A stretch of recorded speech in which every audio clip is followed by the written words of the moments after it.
नमस्कार, प्रणाम और बहुत ढेर सारा स्वागत बाटे श्रोता मित्र। अभी रुआ सुन रहल बानी सामुदायिक रेडियो तराई 107 मेगाहर्ज और इंटरनेट ऑनलाइन के www.radiotarai.com.np के माध्यम से पूरा ऑल संसार हुआ एक साथ सुन रहल बानी। वैसे ही राष्ट्रीय पत्रकार समाज के ऑनलाइन खबर पर भी देख रहल बानी, रेडियो तराई के फेसबुक लाइव पर भी देख रहल बानी और आरजे मुन्ना ठाकुर यूट्यूब चैनल पर भी हुआ एक के साथ दिख रहल बानी। कार्यक्रम रहल बाटे सीधा सवाल। हम बानी अपने के दोस्त मुन्ना ठाकुर और टेक्नीशियन और से हम पूरा साथ दे रहल बानी हमने के टेक्नीशियन मित्र विकेश यादव जी। और कार्यक्रम सीधा सवाल में हमने के हर एक दिन एगो नया अतिथि एगो नया नेताजी के निम्त्याव निशन और पूरा सीधा सवाल पूछे के प्रयास रहेला कार्यक्रम के माध्यम से। वैसे ही आज हमारा साथ में आज भी हमारे कार्यक्रम के अतिथि जी रहल बानी विंध्यवासिनी गांव पालिका के प्रमुख के उम्मीदवार रहल बानी। वहाँ के एकरा पहले भी वहाँ के जनता प्रमुख में विजयी बनैले रहे और फिर से वहाँ के उम्मीदवारी देहले बानी प्रमुख के खातिर। हमने के साथ में बानी श्रीलाल शाह कानू उर्फ मोदी जी आज अतिथि के रूप में। स्वागत बाटे सर कार्यक्रम में। धन्यवाद। जी मोदी सर, अपने तो 5 साल कार्यभार चला चुकल बानी विंध्यवासिनी गांव पालिका की, फिर भी रुआ गांव में टोल टोल में हर एक जगह पर जाके अपने के वोट मांग रहल बानी जनता से। केंगे बा जनता के मानसिकता अब की बार ई चुनाव के लेके? देखा जाओ सर, सबसे पहले हम 74 वाला चुनाव जितनी जनता हमरा के वोट देके जितनी लोग जी, लेकिन हमारा रिजल्ट एकदम अल्पमत में आयल। एक हम जितनी हमरा पालिका में 5 गो वार्ड पड़ला, 5 गो वार्ड हमारे अगेंस्ट उपाध्यक्ष अगेंस्ट, फिर भी जनता हमरा के बिना खैले पियले बिना पैसा लेले विश्वास पर भरोसा करके हमरा के जनता जे जितैनी उ जनता लोग के आशा और अपेक्षा के हम माने एकदम पूरा कैले बानी। जी रउआ कहतानी मोदी जी कि पूरा कैले बानी, लेकिन जनता जौन बेरा वोट देलक ओ बेरा एगो लहर रहे जी मोदी जी जी का मोदी जी के लहर आज जनता आभास कैले बा विंध्यवासिनी गांव पालिका। हम उहे सिलसिला हम महापर्व से बात कर रहल बानी। जी अब जनता हमरा से जहाँ 20 वर्ष दिन हमी के विकास विहीन अवस्था रहल, जनप्रतिनिधि विहीन अवस्था रहल, जब हमी के जनता जितैलक तो जनता के बहुत ज़्यादा माने आशा अपेक्षा रहे विकास के जौन हमी के अभाव रहे, गांव में जौन पाँक रहे, जौन खची बाटो रहे, नाला के पानी बहे के नाला के हमी के जौन अभाव रहे, जहाँ जनता हमी के हरेक टोल में गाँव में जौन रोड के हमी के जौन मांग कैलक वहाँ हम रोड दिला बानी। रुआ सड़क यदि नाला के जहाँ मांग कैलक रोड के बात रुआ कहनी है कि रोड मांग कैलक, अपने के तो जौन भी काम कैले बानी तो कहीं ना कहीं अभी अधूरी रहल बा। सुन जाओ अपने के घर के बगल के में भी अधूरा बा। परसा जिला का हम बात करता नहीं। परसा जिला में हर एक स्थानीय तो हमें मेयर लोग अपन बहुत मेयर लोग अपन मैंने बात रखेला कि हमारा पालिका में बहुत ज़्यादा काम भइल बाटे, लेकिन विंध्यवासिनी के रुआ देखाई में और बुझाई में दोनों एकदम प्रत्यक्ष लौकता कि हाँ 14 गो गाँव बा, 14 गाँव में कितना विकास भइल बाटे।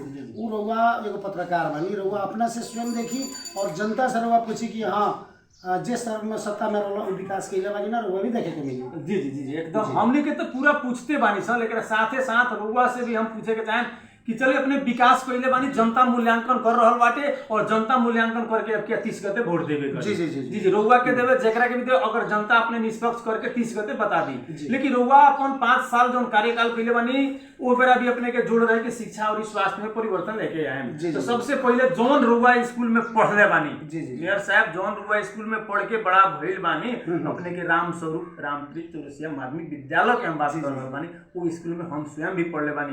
वो स्कूल के खातिर रउआ गांव के होके और अपने के गांव पालिका होके जौन स्कूल में पढ़ले बानी वो स्कूल के खातिर रउआ का कैले बानी? अब देखल जाओ हमी की माने विद्यालय में 14 गो हमी के माने गाँव पालिका में विद्यालय बाटे। जी पहले हमी के विद्यालय में का बाटे, हर एक विद्यालय में जीर्ण अवस्था में रहल। हमनी के बिल्डिंग के काम में 14 गो हमी के जौन विद्यालय बा में बिल्डिंग के काम भइल बाटे।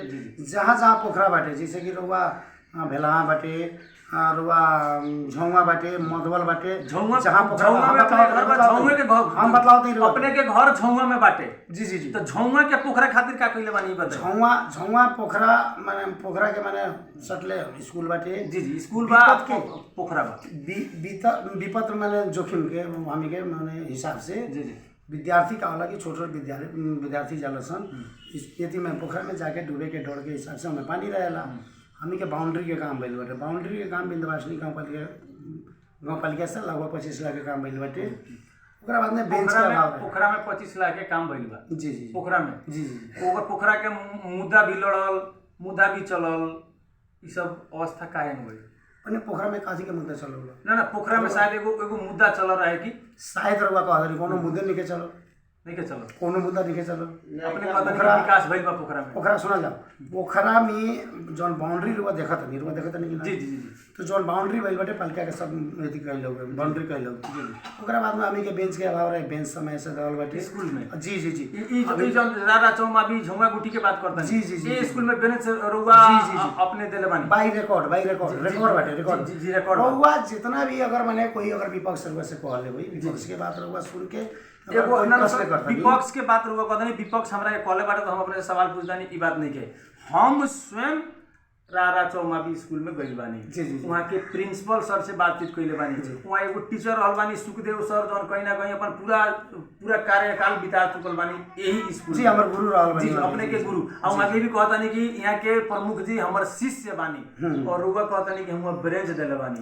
अभी तो जो ना जीता रहनी उहे स्कूल में हम दराज किन के देले बानी, ना जीता रहनी तो दराज किन के देले बानी। ई बात हमरा मालूम बा कि ना जीता रहनी तो दराज किन के देले बानी, लेकिन जीतल बानी तब का कइले बानी बाउंड्री के काम भइल बाटे। ओकरा बाद में भवन के काम के मतलब कि अभी माने 7 लाख रुपया हम छुट्टी ले बानी जौन की प्लास्टर कर खातिर। चुनाव में आदमी ला गए, कर्मचारी लोग चुनाव में डिस्टर्ब हो गई लोग और मैंने चुनाव बीतते में काम लगी में प्लास्टर के जौन की 2 ताला मेयर साहब राउर बात हो, राउर बात हो। लेकिन वहाँ के स्वयं जौन सर के रुआ नाम धरतानी सुखदेव सर, चाहे वहाँ के प्रिंसिपल सर ई साफा दावा के साथ में कहला लोग कि मेयर साहब जीतल बानी तब से 1 रुपया में काम नहीं किया। आज मैंने सुनल जाओ उस सर लोग के हमरा संगे जोड़ी हम अपन मैंने रिकॉर्ड लेके बैठा तनी यति में विद्यालय में झुआ विद्यालय में मावी में काम भइल बा कि ना, कितना विंध्यवासिनी गाँव पालिका काम कइले बाटे। आ उ जौन बाउंड्री भइल बाटे वो अमेरिका से आइल बा कि जापान से आइल बाटे कि कहाँ से आइल बाटे आ कहाँ से माने की कइले बाटे ई भी तो साबित करे के पड़ल। विंध्यवासिनी के काम कइले माने रुआ कि स्कूल में विंध्यवासिनी गाँव पालिका के झुआ स्कूल में रुआ काम कइले बानी। जी जी जी एकदम ई बात सही बा जी, यानी अपने बात कहता है जो सही बा। जी जी वो लोग झूठ बोलता मतलब प्रूफ लेना वो पत्रकार हम प्रूफ तो ले हम, लेकिन वो लोग झूठ बोलता। अब वो लोग झूठ बोलता लोग सच बोलता लोग। प्रिंसिपल साहब और सुखदेव सर तो झूठ बोलता नहीं, वो प्रूफ से पता नहीं कि 1 रुपया काम नहीं करता झूठ। अब सुनिए बात यहाँ फर्क इस चीज के बाटे, वहाँ जौन काम कइले बा विंध्यवासिनी गाँव पालिका काम कइले बाटे, यहाँ बुझाई में फर्क बाटे। सबसे पहले हम अपन खेत बेच के कहीं रोड नाला नहीं बनवाइले, कोई जी ई चीज सोचे के पड़ल कि जनता के पैसा रुआ पालिका में आवेला आ उ पैसा से कोई भी जनप्रतिनिधि विकास करेला। जी जी ठीक बा। अब रह गई बात कि कहीं हमार बिल्डिंग बनल बाटे, माने 2 ताला बिल्डिंग बनल बाटे, कहीं 1 ताला बिल्डिंग बनल बाटे, कहीं माने प्लास्टर के रंग रोगन के काम भइल बाटे। विंध्यवासिनी गाँव पालिका में झुआ स्कूल में 20 लाख 25 लाख के काम बाउंड्री के हक कि ना आगे ई साबित करे। बाउंड्री के काम तो रुआ बार-बार आवाज उठाल कि बाउंड्री बा एकरा साथे साथ और सब रुआ कहता नहीं कि ब्रेंच बनल बाटे, साथ साथ रंग भइल बा ई कहता नहीं रुआ भइल बा। एकरा साथ साथ ई भी बतावल जाऊं वहां के क्वारंटाइन लॉकडाउन रहे, बहुत दिन वो आफत विपत्ति रहे। वो लॉकडाउन में झुआ स्कूल में क्वारंटाइन रहे, लेकिन क्वारंटाइन जब रहे आ क्वारंटाइन जब छोड़ के यहाँ से गई, क्वारंटाइन हटल यहाँ से हटावल गई, वो समय में झुआ स्कूल से 10 गो 12 गो पंखा, वो डेस्की, करछुल, छोलनी, ब्रेंच तक ले वहाँ से मैंने कहीं ना कहीं वो लोग कहे कि शायद चुरा के ले गए लोग। अब जे आई रहे लाद के ले जाए खतरा वो लोग चुरा के ले गई आ कि का भइल वहाँ अभी तक व्यवस्थापन ना भइल। इसी को बात कहीं गाँव पालिका लेटर पैड पर भी आती अपने के जानकारी दिले गाँव पालिका का भी उपलब्ध ना भइल सर। अब सुना जी 10 गो 12 गो पंखा ई माने वाला बात बा। डेक्ची जौन होला डेक्ची विद्यालय में डेक्ची चोरा के की ले जाई, माने वहां पर जे लादे आइल होई जे क्वारंटाइन हटल सब सामान लादे वाला कोई लोग लाद के लेके चल गए। अब लादे वाला क्यों लेके चल गई, लेकिन आज तो मेयर साहब पर आरोप लागी। अब सुना जा ऊपर जिम्मेवार तो रुआ बानी, अध्यक्ष बानी अपने के। अब एगो पहले बात समझ लिया जी, मैं झुआ विद्यालय में कुछ सर लोग वालों जी जौन की वहाँ कम पढ़ावे के ज़्यादा का मतलब राजनीति करे वाला राजनीति वहाँ अब जातीय में हर हिसाब से कहीं पार्टीगत हिसाब से कहीं उन लोग के ज़्यादा राजनीति बाटे। अब अब पार्टीगत हिसाब से, अब जातीय हिसाब से, अब एगो क्रिस्टिसाइज करे के हिसाब से, एगो शिकायत के भावना से उ लोग उल्टा सीधा बतियाए वाला लोग के बानी बाटे। एगो हमरे ऐसा मेयर बाटे कि अभी आज तक कर्मचारी के जी कहे वाला है ना, अभी हमरा में मुख छाड़े वाला बात बाटे ना औला हमरा देखा वाला काम बाटे। कारण कि कर्मचारी चाहे शिक्षक हो चाहे एगो पियून हो, गाँव पालिका में वो भी मानव हो ओकरा के कदर करे वाला आदमी सभ्यता में हम रहल बानी। जगह अब जनता के कदर कैले बानी, कर्मचारी के भी विंध्यवासिनी गाँव पालिका के कर्मचारी के हमें बड़ा इज्जत दिले बानी। लेकिन वो लोग के गतिविधि देख के हम भी सत्ता चलावे में परेशान रहल बानी। कोई विवाद ना हो, कोई मने गड़बड़ ना हो, कोई खटपट ना हो, इस चीज़ के वो लोग के साइड से हम समझा बुझा के राजनीति ना करे के भाई, फिर भी वो लोग राजनीति पर राजनीति करत आइल बैठे। ई सब वो लोग के एगो मने पॉलिसी शिकायत करे लेकिन यथार्थ वहाँ मैंने कुछ और बाटे। अब जी मीडिया के सामने अगर मीडिया गई तो सामने कुछ कहे के तरीका अलग बाटे, यथार्थ वहाँ कुछ और बाटे। यानी कि वो लोग जे भी कहले बाटे वो कह रहल वालों को यानी कि यहाँ के प्रमुख जी के ऊपर निशाना साध के राजनीति के भावना से जौन क्वारंटाइन वाला बात बाटे, 12 गो पंखा चोरी भइल, बेंच चोरी भइल, ओकरा बाद में डेक्ची करछुल तक वहां से गायब हो गई माने वाला बात बा। रुआ माना त नहीं और अपन मन मानता ना हमर मन माने चाहे ना माने कैसे ना कहता कोई आदमी सुनल जाओ, कोई आदमी तो फिर भी रउआ के लगे जब वहां पर जब अपने टेबल पर एक मिनट ये हमारा दिन बाटे।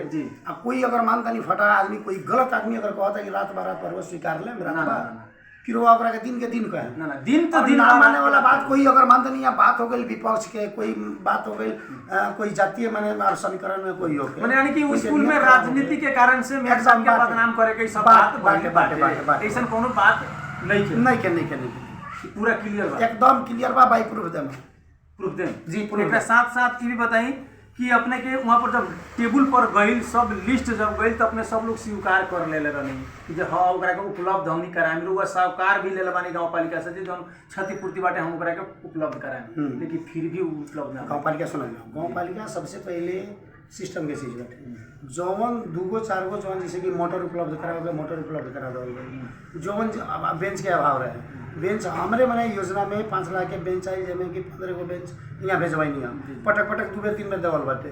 तो जौन चीज रियल में नुकसानी भइलो के ना भइलो के विंध्यवासिनी गाँव पालिका के विद्यालय के आवश्यकता विंध्यवासिनी गाँव पालिका पूरा कैले बा खाली यही जान के और जगह के कैले बा। कहाँ कैले बानी बराबर जैसे कि हम गढ़दौल के बात करते गढ़दौल में 2 तले भवन हमरे बनवावल जी।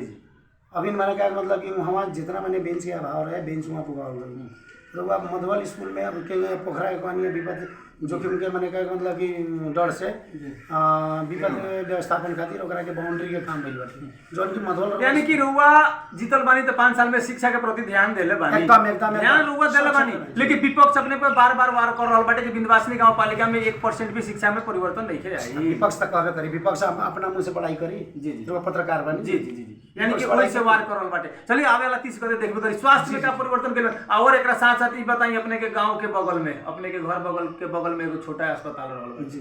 ई अस्पताल में साइकिल से बच्चा जात होसन अगर गिर जासन कर जासन त टाका लगावे के अवस्था नहीं खे एकरा के का व्यवस्थापन बढ़िया के अपने के गांव के बात करता है पूरा गांव पालिका के बात नहीं जी सुना तो वह ये सब पॉइंट्स जौन बाटे जौन विपक्ष के पॉइंट हुए स्वास्थ्य में हमारा गतिविधि जौन हुआ बतलाओ तनी बहुत पुरान स्वास्थ्य चौकी होगा अभी सके पाला के स्वास्थ्य चौकी होगी लेकिन स्वास्थ्य चौकी में 5-6 गो स्टाफ बाटे ठीक बा अहेब अनमी लगायत मैंने क्या मतलब 6 गो स्टाफ बाटे वहाँ विंध्यवासिनी गाँव पालिका 30 लाख के दवाई किन के देवल 5 गो स्वास्थ्य चौकी बाटे 5 गो स्वास्थ्य चौकी में रहुआ 2 गो उप स्वास्थ्य चौकी चलत बाटे निजी स्रोत से क्या मतलब कि मैंने गाँव पालिका का अपना मैंने बजट से गाँव पालिका अपना निजी स्रोत से 30 लाख के दवाई किन के देवेला जौन कि 63 किस्म के मैंने हर एक साल रुआ टेंडर होला दवाई किने ला दवाई आवेला लेकिन जनता में उ सदुपयोग हो गई ना सकेला सिस्टम जौन बाटे जौन अपने लोग केन सिस्टम रुआ लोग बनावे नहीं कि जनता ओकरा के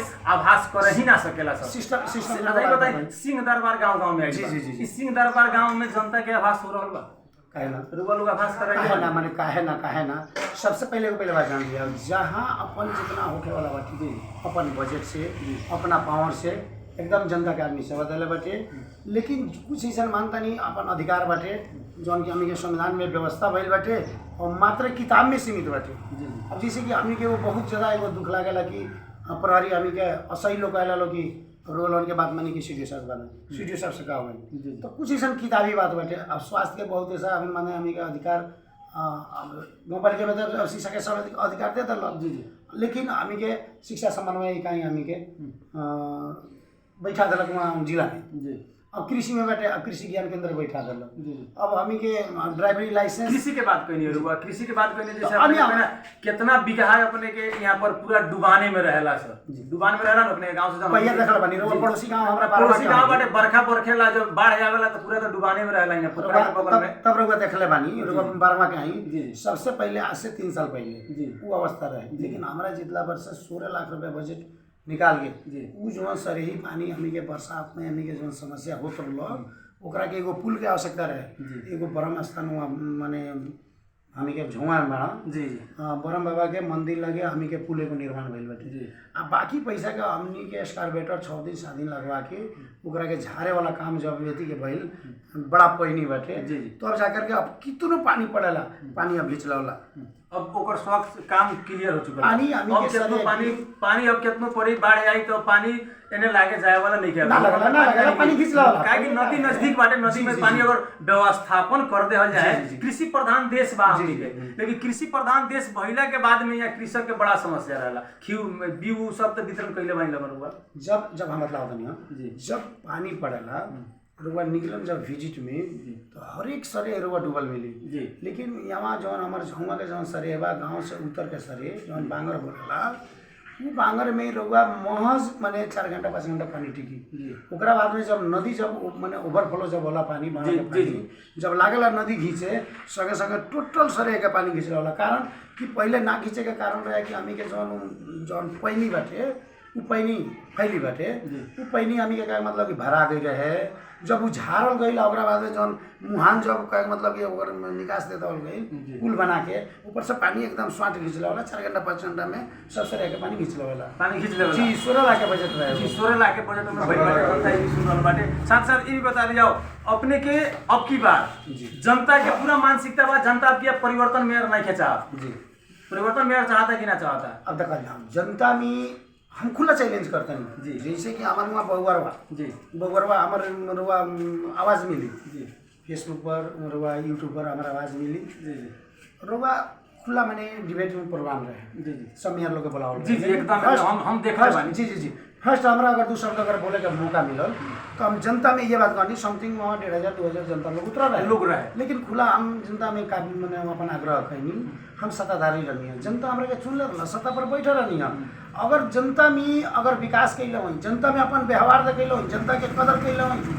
ठीक बाटे अगर जनता के लायक अगर ना कैले हुई जनता हमारे के डिलीट कर दो हमारा के बहिष्कार कर दो अब क्या? अब इतना मने खुला हम जनता के जब अपने से जब अपन सुझाव देता नहीं तो हमरा में का बाटे हम का कैले बानी इस तो बुझे वाला चीज बाटे जनता बिंदवासिनी के देखताटे जनता बिंदवासिनी के जनता में एक एगो चीज बाटे कि हमरा सत्ता में हम अल्पमत में रह के भी अपना ईमान और विवेक से हम सत्ता एकदम शांतिपूर्ण चले बानी रुआ सुनले होखें 12 परसा में एगो रिकॉर्ड बाटे बिंदवासिनी गाँव का अपना मुद्दा अभी रुआ कहीं ना भइल होई विपक्ष अपने पर उतार एगो देले बा। चीज आज है हमरा हाथ में घड़ी देखत नहीं लेकिन विपक्ष कहता है घड़ी ना घड़ी ना तो ई तो ना एकरा के तो माने कितनो चीज आई अब 4 आना के पुलिस के कागज पर जी जी 4 आना के रउआ पुलिस के कागज पर एगो निवेदन लिख के अख्तियार में डाल दे अब अख्तियार मानदनी अपन समझो कि एकरा के प्रूफ ही घड़ी करी कि ना करी घड़ी कि ना जी जी 4 वर्ष में अगर कोई विपक्ष हमरा के 1000 मुद्दा कैले बैठे लेकिन आज तक ले गलती अगर माने हमरा के साबित कर देलो का अख्तियार कोनो मीटर में हजारों मीटर में जबकि निमन को बाउर को सब में मुद्दा डाल दो कारण एक एगो कि डिस्टर्ब पर्पस लेकिन हम डिस्टर्ब नहीं की भाई जौन हम कैले बानी बिंदवासिनी गाँव पालिका के नाम में जवाब पूछेला जी जी जी तो उ जवाब तो बिंदवासिनी गाँव पालिका जौन करे लगे ना जनता ना दी जी, जी। बिंदवासिनी गाँव पालिका में जे प्रोसेस चलल बाटे जे कैले बाटे कार्यालय कैले जी, बाटे जी। तो ओकर जवाब कार्यालय देवेला जी, जी। तो अभी आज तक ले अगर विपक्ष के खोजला पर अगर कोई गलती काम के अगर उजागर अगर भइल जी, होके एगो तो विपक्ष से रउआ पूछी और उ चीज जनता में पारदर्शी करी कि फलाना चीज में भ्रष्टाचार भइल बा गलती भइल बा लेकिन लेकिन लेकिन एक साथ साथ बहुत बात बतानी है विकास के अवस्था के बात हमनी के छोट करी, समय बहुत कम बाटे। विकास के अवस्था में रुआ कहाँ स्वच्छ बना दे, पूरा क्लियर कहाँ कर देल बानी बताई। अब सुन अपने के पढ़ाई करके जहाँ काम के बानी अधूरा रहल बाटे, चीज ना तो क्लियर कहाँ ना 1 2 3 कह के बताई रुआ, 1 2 3 कह के हर काम पूरा क्लियर हो। अब सुनल जाओ बताई तो सुनल जाओ। सबसे पहले आवश्यकता के अंत ना हो जी, जितना मैंने कहा मतलब कि मैंने 4.5 वर्ष में 20 वर्ष के पूर्ण 4 वर्ष में खत्म ना हुई रउआ 100 का 100 रउआ समापन करता बनी। हाँ, लेकिन फर्स्ट रोड सेकेंड रोड कोनो भी गांव के फर्स्ट रोड सेकेंड रोड के काम हो चुकल बाटे। बड़ा मुश्किल से गली गली के 3 फीट 4 फीट 5 फीट के रोड जौन की बाकी बा, जौन में 2 लाख लागी, कहीं छोट छोट सांगरो बाटो पाता रास्ता हमी के 2 लाख के या 3 लाख के छोट छोट काम बड़ा सा वो हमारा जितला के बाद में उनका पूरा हुई, उतनी काम बाकी बाटे। अपने के कमीशन कितना रखले रहनी सर? कौन काम के केस में हम बतलाओ विपक्ष वार करता कि मेयर साहब बड़ा कमीशन 25% 30% कमीशन ना दिया, ठीक बाटे, ठीक तो काम ना कोई नहीं। ठीक बिना कमीशन के काम नहीं के भइल। विपक्ष की बात है, वैसे विपक्ष वाला बाटे कमीशन के काम भइल बाटे।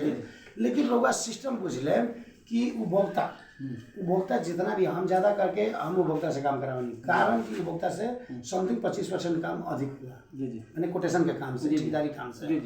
अब हमार काम बढ़ो कह के ज़्यादा हमार उपभोक्ता के रुआ काम मिली, तो उपभोक्ता में गाँव घर के मैंने उपभोग करे वाला आदमी के उपभोक्ता बनावल जाला। वो उपभोक्ता अगर काम करत हटे तो उपभोक्ता नाक धर के रहेला कि हमी के घाटा लागे, बढ़िया काम कैले बानी सन, ओमे गांव घर के लोग अपना जनप्रतिनिधि के पीसी दी।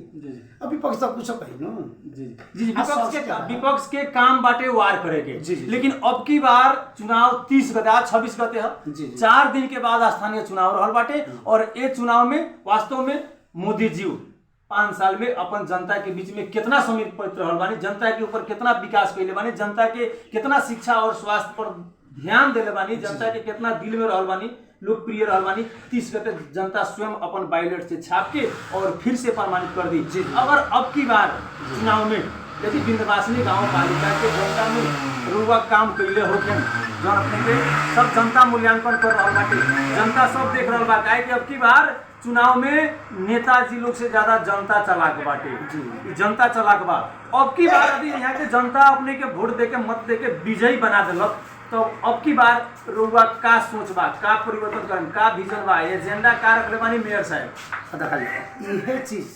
यह चीज मैंने कहा मतलब एगो हाँसो के विषय बाटे।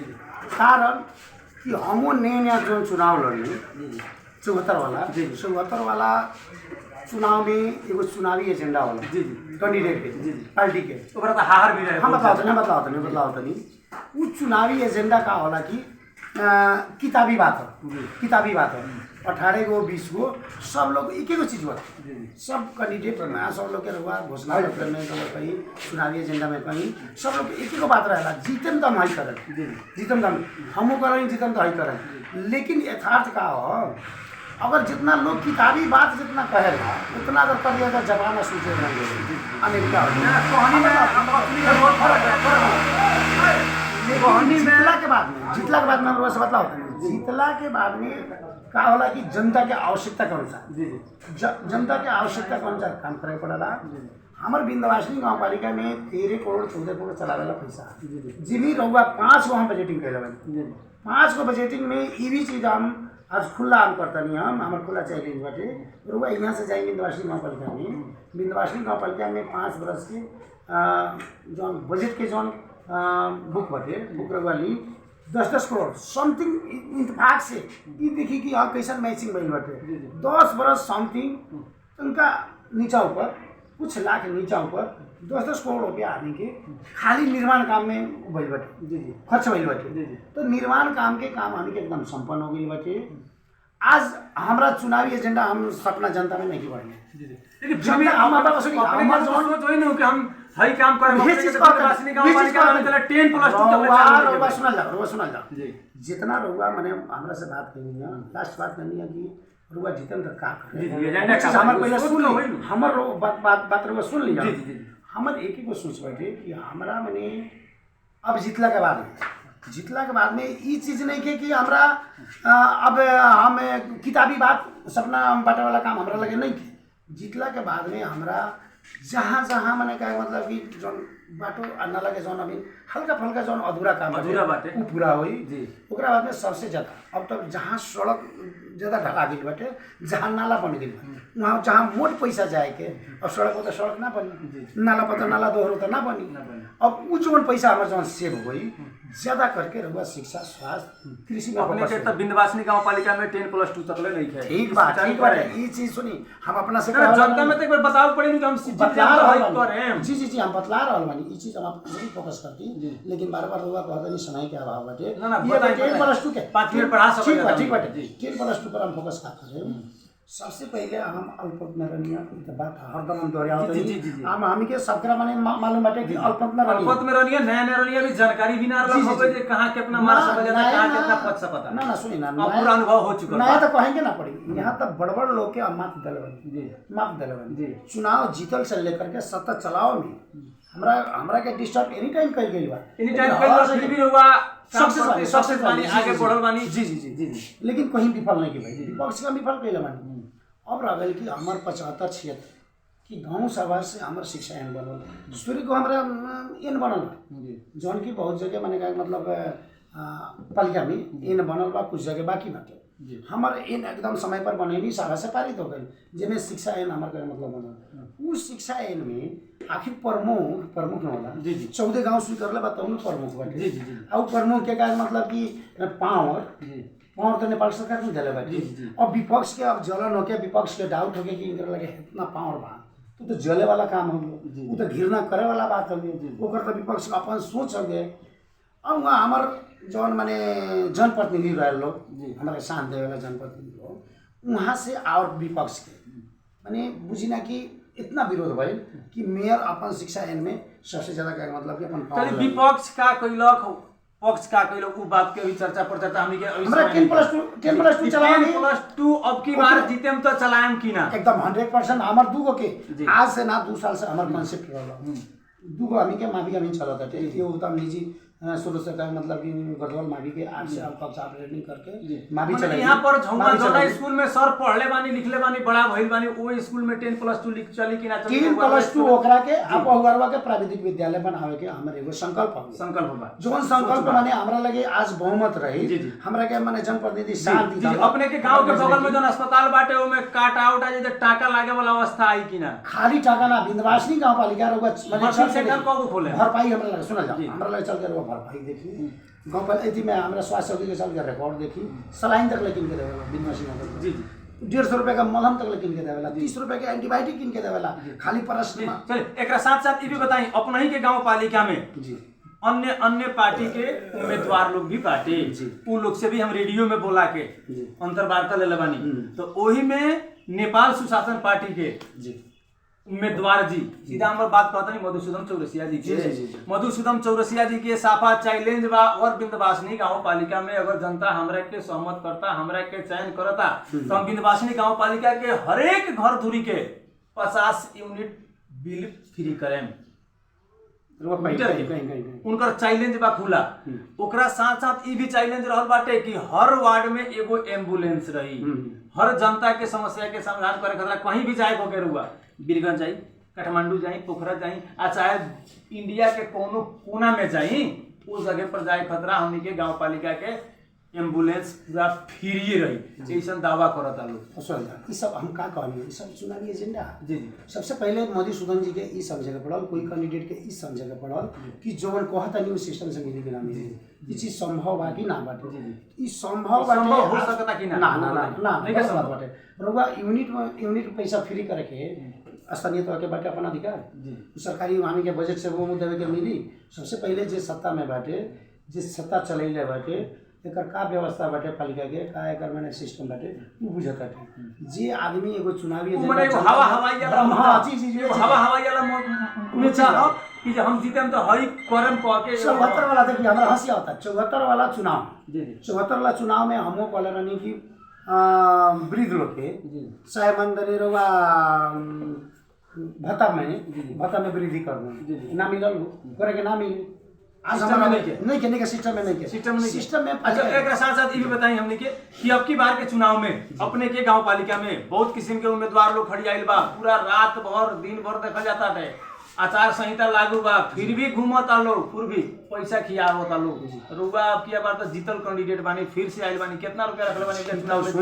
सुनी आज एगो हम माने हमार पड़ोसी पत्रकार महिला के हैसियत से रुआ अपना सही माने रुआ इस शब्द दो शब्द बोल दे रुआ जी जी। और सब पालिका के जीतल मेयर लोग की अवस्था, चुनावी अवस्था माने खर्च वर्च के आज एगो विंध्यवासिनी गाँव पालिका के जीतल मेयर के आज हमारा लगे कितना ईमानदारी से काम कैले भाई कि कोई आदमी चुनाव में उसकी कि ना उसकी लोग कर्जा काट के घर बेच के लोग कहाँ से मैंने पैसा पलट चुनाव में खर्चा करता। अभी के समय आज हमारा खर्चा पैसा बटाता, मासू के पैकेटे बना के बैठा दिया था। आज हमारा खर्चा देखा मेयर साहब हो गया ना बैठाए मासू के पैकेट, उतना ईमानदार लोग बा। वो काम सुनी वो काम हमरा से ना होई त हमर सुनी रुआ जौन प्रश्न लोग उत्तर सुनी वो चीज हमरा से ना होई। एकरा पहले बहुत कम पर्चा पंपलेट गाड़ी पेट्रोल के अलावा हमार दूसरा खर्चा ना भई।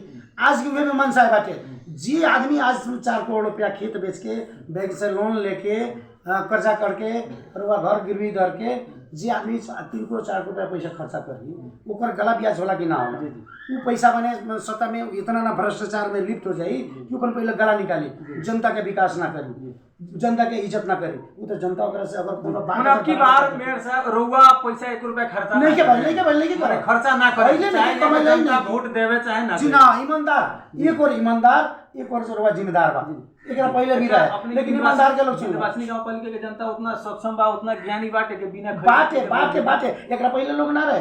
90 लाख रुपया खर्चा करे वाला कैंडिडेट के बहुत कम वोट मिलल, 60 लाख रुपया 70 लाख रुपया माने अन्य माने कैंडिडेट लोग खर्चा करते हुए भी काहे हमरा के लोग जितैला ईमानदार समझ के। आज भी मूल्यांकन हो रहल बाटे एगो सर्वसाधारण बुझता रुआ नहीं की बुझ कि जे आदमी 3 करोड़ रुपया खर्चा कर सके वो अपन गला ब्याज निकाली कि ना ओकरा में माने तनाशाही रही कि ना पैसा के बल से जीतल बानी आ उ आदमी आज भी माने कह रहल बाटे कि हमरा पैसा के बलवा पर हमरा जीतिए जाए के बाटे।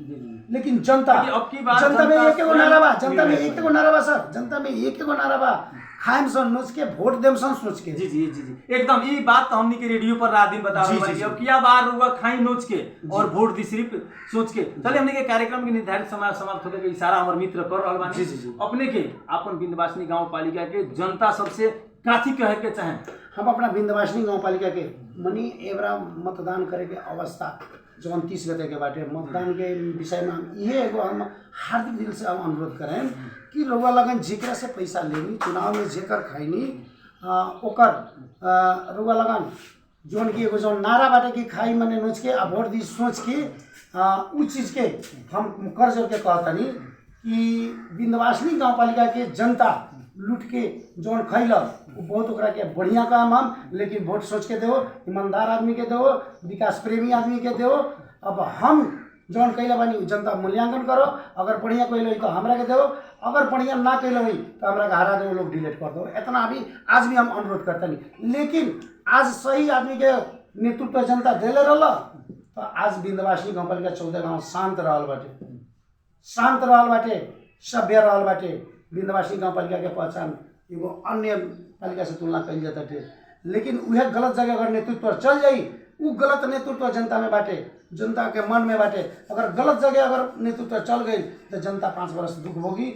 आ गलत आदमी के अगर जे वोट दी तो मैंने वो भी परेशान हुई, बाकी स्वच्छ आदमी भी परेशान हुई। लेकिन वोट के मामला में खूब बढ़िया से मूल्यांकन करके एक पहले भी कहले रहनी हम निमन बानी, हमरे के वोट दी, ऐसा भी ना कहले रहनी। आज भी कहतनी हम ये निमन बानी, अपना मुँह से नहीं कहती हम ये निमन बानी, खूब कहले बानी। जनता अपना से अनुभव करो, गाँव टोल टोल में अध्ययन करो, जनता से कैसा नाम व्यवहार देखले बानी, इस चीज़ के मूल्यांकन करो, जनता आप सोच के वोट दो। चलिए हमनी के साथ में रुआ समय देनी है। अभी चुनावी बात रहल बाटे, घर दहलो कार्यक्रम हो रहल बाटे, ये सब के भीड़ में रुआ हमनी के रेडियो तराई 107 मेगाहर्ट्ज के हमनी के ऑनलाइन के माध्यम से यूट्यूब के खातिर रुआ हमरा के समय देनी। ओकरा के ओर से अपना पूरा टीम के ओर से और व्यक्तिगत हम मुन्ना ठाकुर अपने के दिल से धन्यवाद देवे। धन्यवाद।